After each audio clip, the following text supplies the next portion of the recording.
நாங்கள் சொல்ல தெளிவாக இருக்கோம் அப்படின்னு சொன்னார். இப்போ நாங்கள் எப்படி பரப்பிட்டோமோ அப்படியே இருக்கோம் அப்படின்னு சொன்னார். இப்போ எப்படி பரப்பிட்டீங்க? பெரியார் மறைந்து 50 ஆண்டுகளுக்கு மேலாகிறது. பெரியார் பேசினார் என்றால் எப்போ பேசியிருப்பாரு? இறக்கிறதுக்கு முன்னாடி தானே பேசியிருப்பாரு. இறந்த பிறகு வந்து பேசியிருக்க முடியாதுல்ல. அப்போ அவர் எதை பேசினாலும், எதை எழுதினாலும், எதை செயல்படுத்தினாலும் எப்போ? அவர் இறக்கிறதுக்கு முன்னாடி. அப்போ இறந்து 50 ஆண்டுகள் கடந்து விட்டது. 50 ஆண்டுகளுக்கு முன்னால் அவர் பேசியவை எழுதியவை என்பது நிரூபிக்கப்பட்டு விட்டது. அது ஆய்வு செய்யப்பட்டு விட்டது. எல்லாமே தெரிஞ்சது. அவருடைய நிலைப்பாடு என்ன, அவருடைய கொள்கை என்னன்னு புதுசாக யாரும் வந்து இன்னைக்கு வந்து சொல்ல வேண்டாம். அல்ல புதுசாக அவர் வந்து என் நிலைப்பாட்டை இன்னைக்கு மாற்றிக்கிட்டேன் அப்படின்னு சொல்ற தேவை இல்லை. இப்போ அப்போ ஏற்கனவே நிலை பெற்று விட்ட ஒன்று. அந்த பெரியாரைத்தான் நீங்கள் என்ன சொன்னீர்கள்? எங்களின் வழிகாட்டி என்று சொன்னீர்கள்.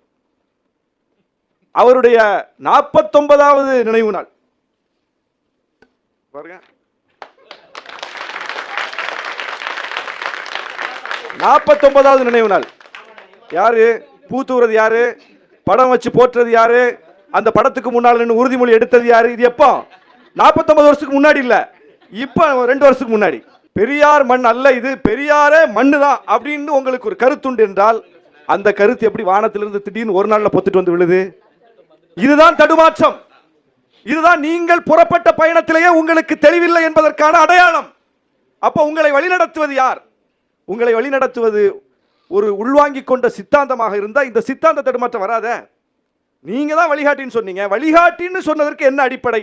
இப்ப பெரியாரே மண்ணுதான் அப்படின்னு சொன்னதுக்கு என்ன அடிப்படை? மாறியதன் பின்னணி என்ன?